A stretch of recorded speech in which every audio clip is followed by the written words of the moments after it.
দুইজন স্বামী স্ত্রী ছিল।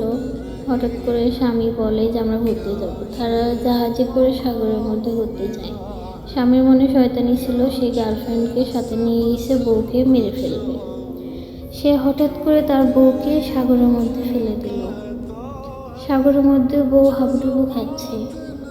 সে তো অনেক চিন্তার মধ্যে পানিতে পড়ে গেছে। আর এদিকে জাহাজে এরা দুইজন ড্রিঙ্কস করতেছিল, অনেক খুশি। আর বিড়াল সাগরের মধ্যে লাফাচ্ছিল, লাফাতে লাফাতে সে একটা দ্বীপ দেখতে পায়। সে ওইদিকে কোনো রকমভাবে সেই দ্বীপের একটা গাছের ডাল ধরে ওখানে যায়। যাওয়ার পরে সে দ্বীপের যে বালি আছে সে বালির মধ্যে পড়ে যায়। আর এইদিকে এরা দুইজন অনেক খুশিতে জুস খায়। আর ওই দিকে একটা বিড়াল এসে ওই দ্বীপে দেখে যে একটা বিড়াল পড়ে আছে, তাকে নিয়ে সে বাসায় আসে।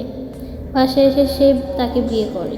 তারপর তারা অনেক সবজি লাগানো শুরু করে দিল, একটা একটা করে গাজরের গাছ, তারপর ক্যাপসিকামের গাছ, অনেক ধরনের গাছ লাগালো। সেগুলোই তারা রান্না করে খাওয়া শুরু করে দিল। এইভাবেই জীবন যাচ্ছিল। তারপর একদিন তারা নদীর পাড়ে হেল্প লিখলো, তাদেরকে যেন খুঁজে পাওয়া যায়। আর এইদিকে জাহাজের মধ্যে ওই দুইজনকে পুলিশ ধরে নিয়ে যায়। হেল্প লেখা দেখে এদেরকেও শহরে নিয়ে আসে। এদের একটা বাচ্চা হয়ে যায়। তারপর সুখে সংসার শুরু করে দিল তারা।